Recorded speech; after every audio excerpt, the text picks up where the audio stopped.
지연아, 오늘은 너 해주는 밥 한번 먹고 가면 안 될까? 간단한 거라도 괜찮아. 어머님, 저는 어머니 세대처럼 시집살이 안 해요. 저 그런 거 못해요. 드시고 싶으시면 도윤 씨한테 말씀하세요. 시집살이? 누가 시집살이 하라고 했니? 내가 지금 시집살이 시키겠다고 한 게 아니라 하루 종일 주말 내내 아픈 손목으로 내 아이 봐주고 밥 한 끼 가족끼리 먹고 가겠다는 거야. 시댁에 애 낳아줬으니 손주 정도는 봐줄 수 있는 거 아니에요? 어머님 세대는 자식 위해 희생하는 게 당연하다고 생각하시잖아요. 요즘은 그런 거 없어요. 죄송해요, 어머니. 시댁에 애 낳아줬다고?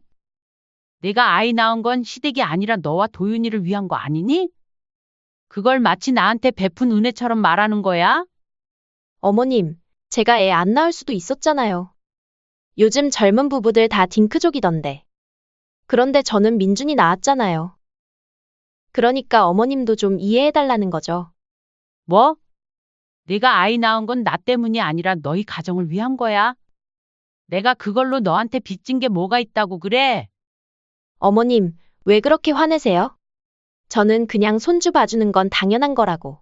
당연? 세상에 당연한 게 어디 있니? 내가 밥 한 끼 얻어먹는 것도 당연하지 않은데 내가 손주 보는 건 왜 당연해?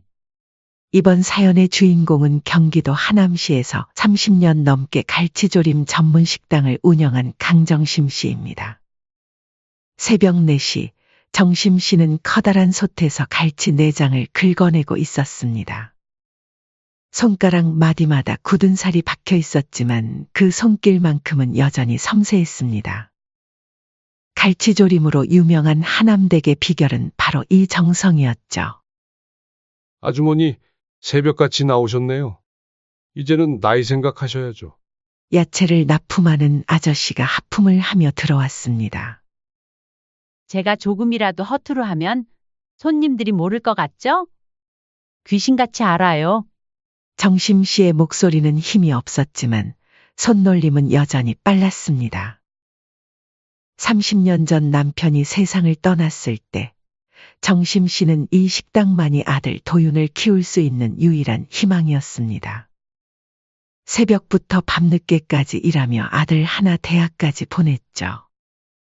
엄마, 소개시켜줄 사람이 있어요? 3년 전 아들 도윤이 데리고 온 이 사람이 바로 지연이었습니다. 대기업 홍보팀에서 일한다는 며느리는 세련된 원피스에 정갈한 화장을 하고 있었습니다. 정심 씨는 갈치 비늘로 가득한 손톱을 살짝 감추며 며느리를 반겼습니다. 어머님이 하시는 갈치조림이 그렇게 유명하다던데 꼭 먹고 싶었어요. 아이고, 그래. 그럼 특별히 더 맛있게 해줘야겠네. 결혼 준비 과정은 순탄하지 않았습니다. 한 번은 아들이 울상을 지으며 찾아왔죠. 엄마, 장인어른이 집 하나 못 해주는 남자한테는 시집 못 보낸다고 하시네. 뭐? 그게 무슨 소리야? 지연이도 현실적으로 생각하라고 하고 시작부터 전셋집에서 살 수는 없다고. 정심 씨는 심호흡을 했습니다. 30년 동안 식당을 하면서 모은 돈은 노후 대비용이었습니다. 하지만 아들의 떨리는 목소리를 보니 마음이 약해졌습니다. 그래도 내 아들인데 내가 좀 도와줘야지. 결국 정심 씨는 식당을 정리하고 서울 강동구에 아파트를 사줬습니다. 30년 동안 모은 전 재산이 그렇게 날아갔습니다. 주변에서는 모두 말렸습니다. 정심아, 미쳤어? 노후 자금까지 다 털어서 사주면 어떻게 하려고? 그래도 내 아들인데 내가 이렇게 안 해주면 언제 내 집 가져보겠어? 결혼 후 며느리는 전업주부가 되었습니다. 아이와 집안일에 전념하고 싶어요. 라는 말에 정심 씨는 고개를 끄덕였습니다. 자신도 그렇게 살았다면 아들을 더 잘 돌볼 수 있었을까 생각하며 며느리를 응원해 주었죠.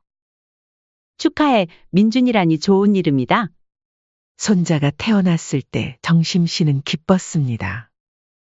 아들이 아버지가 된다는 것이 신기했고 손자의 작은 손을 잡으며 새로운 희망을 느꼈습니다. 어머님, 제가 민준이 좀 봐주실 수 있을까요? 의원 예약이 있어서.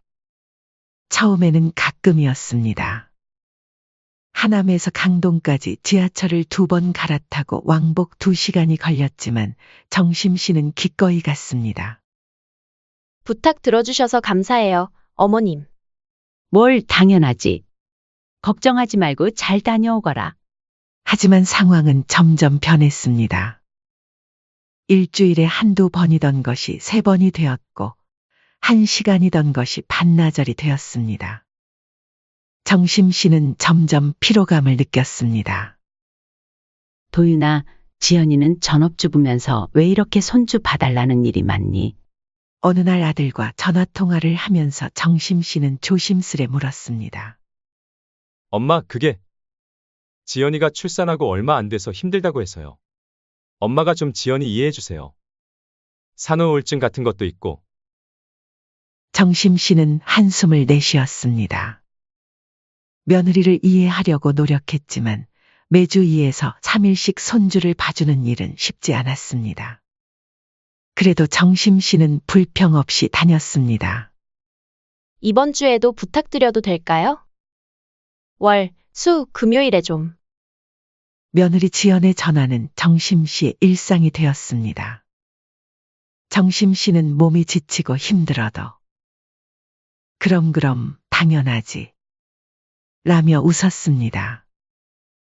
자신이 먼저 나서서 며느리를 이해해주면 서로 이해하며 잘 살 수 있을 거라는 믿음 때문이었죠. 어머님, 정말 감사합니다. 저도 좀 쉬었다가 금방 올게요. 지연은 항상 이렇게 말하고 나갔습니다. 정심 씨는 하루 종일 손주를 돌보며 집안일까지 했지만 이상하게도 밥 한 끼 대접받은 적이 없었습니다. 며느리가 돌아오면 오늘도 감사합니다. 라고 말만 하고 정심 씨를 보내버렸죠. 정심 씨는 결국 편의점에서 삼각김밥으로 끼니를 때우곤 했습니다. 한 번은 손주를 봐주러 간 정심 씨는 냉장고를 열어보았지만 거의 비어 있었습니다. 결국 편의점에 가서 도시락과 주스를 사왔고 손자 옷까지도 더러워서 세탁기에 돌렸습니다. 이런 식으로 돈을 쓰는 일이 잦아지자 정심 씨의 얇은 지갑은 더욱 가벼워졌습니다. 점점 정심 씨는 기저귀도 사가고 이유식도 직접 만들어 먹이고 반찬도 싸들고 다녔습니다. 해가 저물어 지하철을 탈 때면 정심 씨는 피곤함에 절로 눈이 감겼습니다. 집에 도착하면 이미 밤 9시가 넘어 있었고 지친 몸을 이끌고 스스로 저녁을 챙겨 먹어야 했습니다. 정심 씨는 그렇게 하루하루를 견뎌냈습니다. 하지만 마음 한구석에서는 서운함이 자라나고 있다는 걸 그때는 몰랐죠. 민준이가 태어난 지 6개월이 지났습니다. 그 사이 정심 씨는 이제 할머니 루틴이라는 것이 생겼습니다. 월요일, 수요일, 금요일은 강동구 아들 집에서 손주를 돌보는 날이었죠. 아침 7시에 일어나 간단히 씻고 지하철을 2번 갈아타며 2시간을 들여 9시 30분쯤 아들 집에 도착했습니다. 어머님, 오셨어요? 전 좀 이따 나갈게요. 점심은 냉장고에 김치 있고 쌀 있으니까 알아서 해 드세요. 지연은 항상 정심 씨가 도착하자마자 파우치와 핸드백을 챙겨 나갔습니다. 손주를 봐주러 오는 시어머니에게 차 한 잔 권하는 일도 없었죠. 그래, 잘 다녀와. 정심 씨는 이미 익숙해진 일상에 담담히 대응했습니다. 처음에는 바쁜가 보다라고 생각했지만 이제는 그냥 그러려니 했습니다.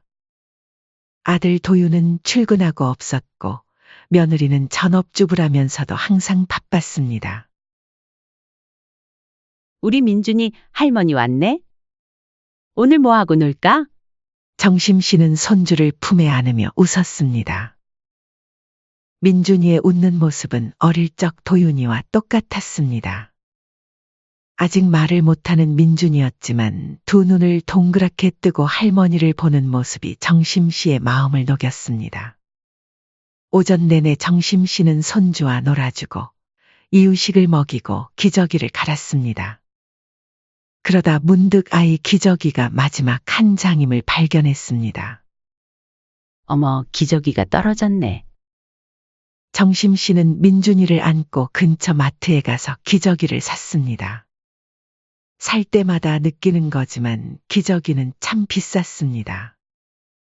정심 씨의 얇은 지갑에서 10,000원짜리 2장이 나갔습니다.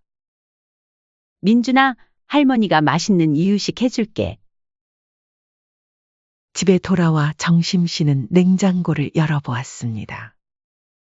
안에는 시든 채소 몇 개와 먹다 남은 배달음식 통이 전부였습니다. 결국 정심 씨는 자신이 싸온 당근과 감자로 이유식을 만들었습니다. 며느리가 준비해둔 건 아무것도 없었습니다. 어머님, 요즘은 시부모랑 너무 가깝게 지내는 거 안 좋아요. 서로 거리 두는 게 예의래요. 어느 날 지연이 갑자기 꺼낸 말이었습니다. 그날따라 정심 씨는 민준이를 돌보다 잠시 쉬고 싶어 며느리에게 차 한 잔 마시자고 했더니 돌아온 대답이었죠. 그래? 요즘은 그런가 보구나. 정심 씨는 당황했지만 표현하지 않았습니다. 자신이 너무 오래 머무르는 게 부담스러웠나 생각하며 서둘러 집으로 돌아갔습니다. 하지만 그 다음 날 휴대폰이 울렸습니다. 어머님, 이번 주에도 민준이 좀 부탁드릴게요. 이번 주는 약속이 많아서요. 며느리의 말이었습니다. 정심 씨는 이해할 수 없었습니다. 어제는 거리를 두자더니 오늘은 또 손주를 봐달라고 하는 모순된 행동이었습니다. 도움이 필요할 때만 시댁이고 불편한 일이 생기면 남보다 더 먼 존재가 되었습니다.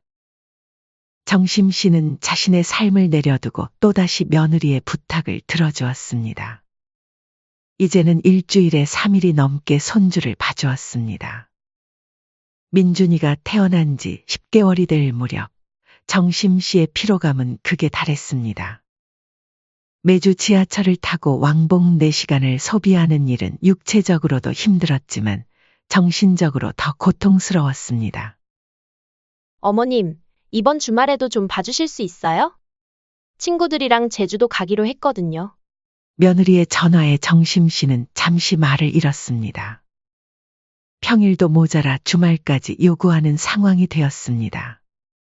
주말에도 봐달라고. 도윤이는 뭐 한다니? 도윤이 오빠는 워크숍 간다고 했어요. 제가 너무 지쳐서 잠깐 쉬어야 할 것 같아요. 정심 씨는 깊은 한숨을 내쉬었습니다. 전업주부인 며느리는 쉬어야 한다며 여행을 가고 자신은 70대의 나이에도 쉴 틈이 없었습니다. 나도 일정이 있어서 힘들구나. 요새 계속 봐주기도 했잖니? 아, 곤란한데요. 어머니만 믿고 있었는데. 그렇게 거절하기 무섭게 그날 저녁 아들에게 전화가 왔습니다. 엄마, 이번 주말에 손주 못 봐준다면서요? 응, 그래 이번 주말엔 나도 좀 쉬어야겠다. 너무 지쳐. 엄마 고생하시는 거 다 아는데. 이번에 안 오시면 저 워크숍 가는 거 취소해야 돼요. 일 때문에 가는 거라 저도 많이 곤란한 상황이에요. 너가 워크숍 취소할 게 아니고 며느리가 여행을 취소하는 게 맞지 않니? 아, 그게 지연이가 이미 예약금이고 뭐고 다 내서 무조건 가야 한다고 하더라고요. 그럼 진작에 말하지 그랬니? 앞으로는 그런 부탁 안 들어줄 거다. 알겠어요, 엄마. 앞으로는 미리미리 말해놓을게요. 애 조금만 더 크면 더 이상 부탁 안 할게요. 결국 정심 씨는 또 수락했습니다. 이번엔 주말 내내 아들 집에서 자면서 손주를 돌봐야 했습니다. 침구도 세면도구도 챙겨가야 했죠. 주말 동안 정심 씨는 내내 밥도 제대로 먹지 못했습니다. 냉장고는 텅 비어 있었고 정심 씨가 반찬을 싸오지 않으면 손자 민준이도 제대로 된 식사를 할 수 없는 상황이었습니다. 어머님, 집안 정리도 좀 해주시면 안 될까요? 월요일에 돌아온 며느리는 마치 당연하다는 듯이 말했습니다. 지연아, 오늘은 너 해주는 밥 한번 먹고 가면 안 될까? 간단한 거라도 괜찮아.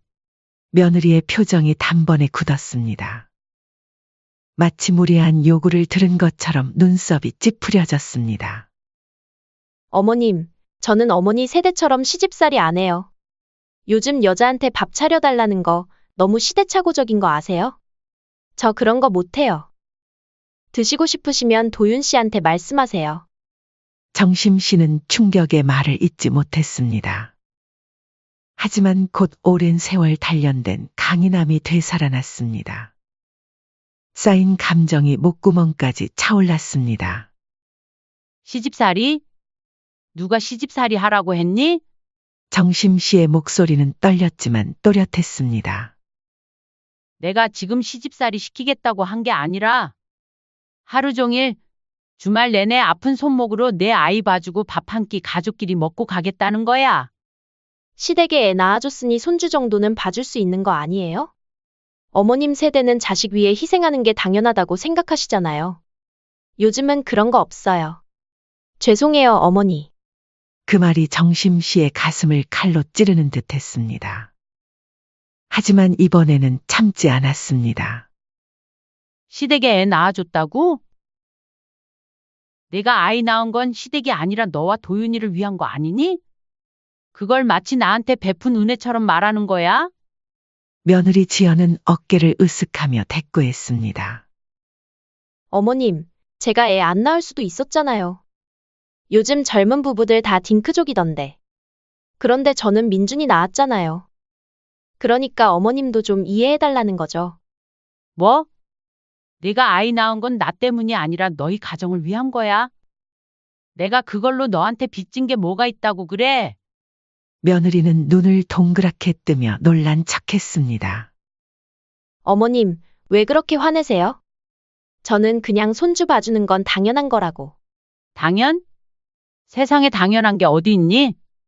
내가 밥 한 끼 얻어먹는 것도 당연하지 않은데 내가 손주 보는 건 왜 당연해? 며느리의 얼굴이 붉어졌습니다. 하지만 물러서지 않고 오히려 목소리를 높였습니다. 어머님, 저는 아침부터 저녁까지 집안일하고 민준이 보느라 정말 힘들어요. 어머님은 하루 몇 시간 봐주시는 것뿐인데 왜 그렇게 예민하게 구시는 거예요? 정심 씨는 어이가 없어 웃음이 나왔습니다. 몇 시간? 난 아침 7시에 일어나서 9시에 여기 도착해서 저녁 7시까지 꼬박 10시간을 내 아이 봐주고 있어. 넌 뭐 하느라 그렇게 힘들다는 거니? 오늘도 여행하고 쇼핑하고 돌아오지 않았니?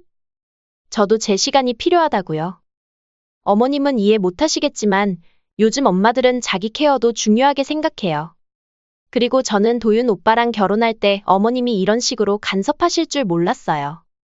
간섭? 내가 지금 뭘 간섭했니? 난 그저 밥 한 끼 먹고 가겠다고 했을 뿐인데. 그게 어떻게 시집살이고 어떻게 간섭이니? 어머님, 저는 어머님 같은 세대들이 이해 못 하시는 거 알아요. 근데요, 요즘은 며느리가 시어머니 밥 차려주는 시대가 아니에요. 저는 밥하는 여자 아니고 어머님은 손님이에요. 그냥 민준이만 봐주시고 가시면 되죠. 뭘 그렇게 요구가 많으세요? 정심 씨는 그 말에 가슴이 철렁 내려앉는 느낌이었습니다. 손님? 내가 손님이라고? 그럼 손님한테 아이를 맡기니? 그리고 너희 집에 내가 얼마나 보탰는지 알기나 해? 지연은 조금 당황한 듯 했지만 곧 목소리를 다시 높였습니다. 그것도 나오시네. 어머님, 저희 집 사주신 건 감사하지만 그게 저한테 평생 빚진 것처럼 얘기하시면 너무 부담스러워요. 그건 어머님과 도윤 오빠 사이의 문제지. 저랑은 상관없어요. 뭐라고? 정심 씨는 자신의 귀를 의심했습니다. 어머님, 저는 도윤 오빠랑 결혼한 거지 어머님이랑 결혼한 게 아니에요. 저는 며느리로서 할 일을 다 하고 있어요. 민준이 보게 해드리잖아요. 보게 해준다고? 내가 나한테 부탁해서 내가 봐주는 거야. 그것도 아픈 몸을 이끌고? 며느리 지연은 눈을 굴리며 한숨을 내쉬었습니다. 어머님, 정말 피곤하게 구시네요. 저도 요즘 정말 지쳐 있어요. 다른 친구들은 시댁에서 육아도 도와주고 용돈도 주고 그러는데 저는 정말 불쌍해요. 정심 씨는 그 말에 완전히 폭발했습니다. 불쌍? 내가? 내가 30년 장사해서 모은 돈으로 너희 집 사주고 일주일에 3번씩 손주 봐주고 기저귀에 이유식에 옷까지 사가는데도 불쌍하다고? 그럼 나는 뭐야? 난 지금 노후 자금도 없이 월세방에 살고 있는데. 지연은 입술을 삐죽 내밀며 투정 부렸습니다. 어머님, 자꾸 그런 식으로 돈 얘기하시면 정말 서운해요. 그럼 저희가 어머님 용돈이라도 드릴까요? 그게 목적이셨어요? 정심 씨는 충격의 말을 잇지 못했습니다. 자신의 진심을 이렇게까지 모욕하다니. 그때 손목에 통증이 다시 찌릿하게 느껴졌습니다. 지연아, 난 단 한 번도 너희한테 돈을 바란 적 없어. 그저 오늘처럼 아픈 몸으로 와서 손주 봐주고 밥 한 끼 대접받는 것, 그게 그렇게 큰 무리였니? 며느리 지연은 눈을 동그랗게 뜨고 되물었습니다. 그게 뭐가 중요한데요? 어머님, 저도 요리 잘 못해요. 그냥 편의점 도시락이나 사드릴까요? 아니면 배달시켜드려요? 자랑이다. 됐어. 정심 씨는 단호하게 말을 끊었습니다. 그리고 가방을 들고 일어섰습니다. 이제 다 알겠다. 넌 내가 한 일을 전혀 고맙게 생각하지 않는구나. 밥 한 끼 차려주는 것조차 그렇게 큰 부담이라면 내가 너희 집에 올 이유도 없겠네. 어머님, 왜 자꾸 그렇게 극단적으로 말씀하세요? 저는 그냥 그만. 더 이상 듣고 싶지 않아. 내가 원하는 건 그냥 밥 한 끼였는데. 이제 다 알았으니까 앞으로 다시는 손주 봐달라고 전화하지 마. 정심 씨는 떨리는 걸음으로 현관문을 향해 걸어갔습니다. 어머님. 그럼 민준이는 어떡해요? 저 내일 모레도 약속이 있는데. 정심 씨는 문 앞에서 잠시 멈춰섰습니다. 그리고 빙그레 웃으며 돌아보았습니다. 그건 내 문제지. 내 문제는 아니야. 지연아, 넌 나한테 손님이라고 했잖아. 손님은 이제 돌아간다. 문이 닫히는 소리가 아파트에 울려 퍼졌습니다. 정심 씨는 복도에 서서 깊게 숨을 들이마셨습니다. 30년 동안 참아온 감정이 한꺼번에 터져나온 것 같았습니다. 하지만 이상하게도 마음이 가벼워졌습니다. 그래, 이제는 나도 남이다.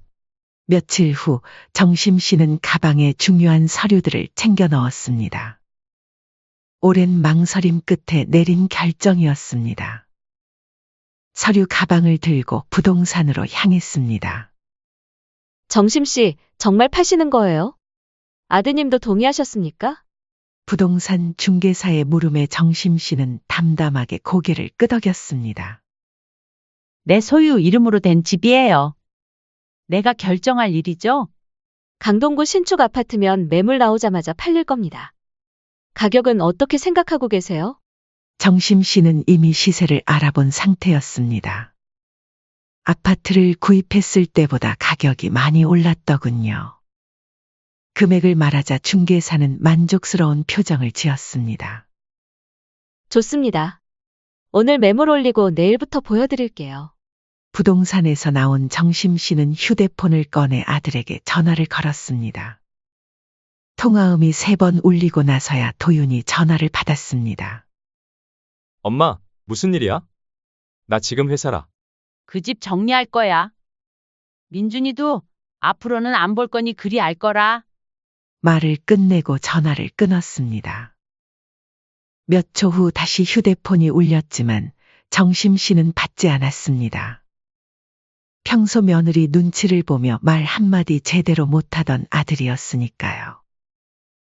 집으로 돌아가는 길, 정심 씨는 카페에 들어가 따뜻한 커피 한 잔을 주문했습니다.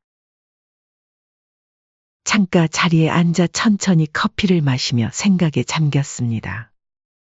30년간의 장사를 통해 모은 돈으로 아들에게 사준 집.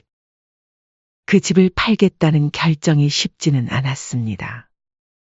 하지만 며느리의 태도는 정심 씨의 마음에 깊은 상처를 남겼습니다. 휴대폰이 또다시 울렸습니다. 이번에는 며느리 지연이었습니다. 정심 씨는 잠시 망설이다 전화를 받았습니다. 어머님, 도대체 무슨 생각이세요? 집을 파시겠다고요? 밥 한 끼 안 해줬다고 집까지 파세요? 너무하신 거 아니에요? 며느리 지연의 목소리는 다급했습니다. 평소의 교만함은 온데간데없고 당혹감과 공포가 섞인 목소리였습니다. 정심 씨는 차분하게 대답했습니다. 남빚 갚으란 말 안 했어. 따뜻한 밥 한번 받아보고 싶었을 뿐이야. 그게 그렇게 힘들었다면 이제 우리 관계도 여기까지지. 어머님, 그때는 제가 좀 예민했어요. 어머님이 갑자기 그러셔서 당황했던 거예요. 제가 사과할게요. 그러니까 집은 집은 이미 매물로 올라갔어. 내일부터 사람들이 볼 거야. 전화 너머로 지연의 숨이 멎는 소리가 들리는 듯했습니다. 어머님, 우리 그럼 어디서 어떻게 살아요? 도윤 오빠 월급으로는 강동구에 집 구할 수 없잖아요. 제발 다시 생각해 보세요. 정심 씨는 씁쓸하게 웃었습니다. 그럼 너도 이제 일을 다시 해야겠구나. 아니면 작은 평수로 이사를 가든지. 그날 저녁 아들 도윤이 직접 찾아왔습니다. 얼굴이 상기되어 있었고 눈에는 당혹감이 역력했습니다. 엄마, 이게 무슨 짓이에요? 우리 집을 왜 파시려고 해요? 정심 씨는 차분하게 아들을 맞이했습니다. 내 집이야, 도윤아. 내가 팔고 싶으면 팔 수 있는 거지. 뭘 새삼스레 그러니? 누가 보면 너 집을 파는 것처럼 들리겠다. 하지만 엄마, 그건 우리 가족을 위해 사준 거잖아요. 지연이가 엄마한테 좀 실수했다고 해서 이렇게까지 하시는 거예요? 정심 씨는 아들의 말에 깊은 실망감을 느꼈습니다. 아들마저도 자신의 마음을 이해하지 못하고 있었습니다. 실수? 그게 단순한 실수였다고 생각하니? 내 아내는 내가 밥 한 끼 먹고 가겠다는 말에 시대착오적이라고 했어. 그리고 내가 손주 봐주는 건 시댁에 애 낳아줬으니 당연한 거라고 말했어. 그런데도 이게 단순한 실수야? 도윤은 머리를 극적이며 변명했습니다. 엄마, 지연이가 좀 예민한 성격이긴 해요. 하지만 그게 엄마가 집을 팔아야 할 이유가 되나요? 지연이도 반성하고 있어요. 지연이가 아니라 네가 반성해야 할 것 같구나, 도윤아. 내 아내가 나한테 그렇게 대할 동안 넌 더 부추기지 않았니? 손주 봐주는 게 당연하다는 듯이? 너부터가 나를 그렇게 대하는데 내 아내가 퍽이나 잘 대해주겠다. 엄마, 요즘은 부모님께 모든 걸 바치는 시대가 아니에요. 아시면서 왜 그러실까? 저희도 저희 삶이 있고, 지연이는 그냥 요즘 사람들의 가치관을 가진 거예요. 정심 씨는 쓴웃음을 지었습니다. 요즘 가치관? 그럼 내 가치관은 내 돈으로 산 집을 내 마음대로 처분하는 거야. 내 삶도 있으니까. 도윤은 갑자기 목소리를 높였습니다. 엄마, 이건 너무 이기적인 거예요. 민준이는 어떡해요? 걔는 아무 잘못 없잖아요. 내 아이는 네가 책임져야지. 왜 나한테 물어보니? 너희 둘이 책임지면 되잖아. 도윤은 속이 상한 듯 고개를 저었습니다. 엄마, 전 항상 엄마가 현명하고 따뜻한 분이라고 생각했어요. 근데 이건 정말 실망이에요. 정심 씨는 그 말에 가슴이 아팠지만 더 이상 물러설 수 없었습니다. 나도 너한테 실망했다, 아들아. 내가 내 마음을 이해해 주길 바랐는데.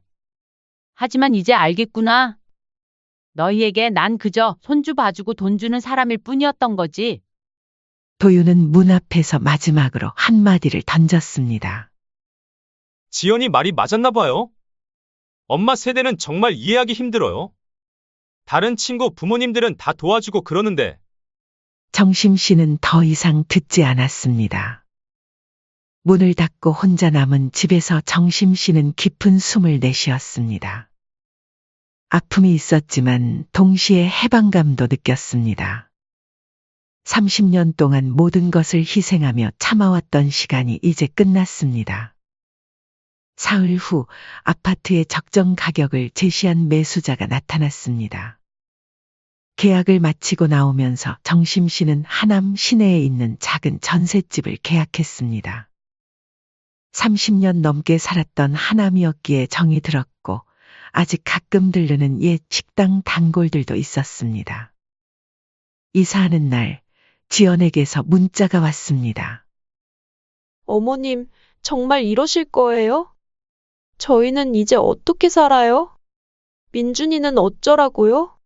정심 씨는 답장을 보내지 않았습니다. 대신 오래된 앨범을 꺼내 젊었을 때 사진들을 보았습니다. 갈치조림 식당을 처음 열었을 때의 사진, 도윤이 어렸을 때 사진. 많은 기억들이 담긴 사진들이었습니다. 이제는 내 인생을 살 차례야. 정심 씨는 하남의 작은 전셋집에서 새로운 생활을 시작했습니다. 아들 부부와의 연락은 끊겼고 정심 씨는 그동안 하지 못했던 일들을 하나씩 해나갔습니다. 동네 복지관에서 요리 봉사도 하고 오랫동안 가보고 싶었던 곳들도 여행했습니다. 30년 묶여있던 삶에서 벗어나 진정한 자유를 느꼈습니다. 이 세상에는 정심 씨처럼 자식을 위해 모든 것을 희생하는 부모들이 많습니다. 때로는 그 희생이 당연하게 여겨지고 때로는 더 많은 것을 요구받기도 합니다. 하지만 부모도 한 사람의 인간이며 그들에게도 존중받을 권리가 있습니다. 가족 간의 관계는 일방적인 희생이 아닌 서로에 대한 배려와 감사함으로 이어져야 합니다. 진정한 가족은 힘들 때 서로 돕고 기쁠 때 함께 기뻐하는 것이니까요. 밥 한 끼의 의미는 단순한 음식이 아니라 그 안에 담긴 마음입니다. 정심 씨가 원했던 것은 화려한 음식이 아니라 따뜻한 마음이었습니다. 때로는 작은 배려가 큰 선물보다 더 값질 수 있습니다.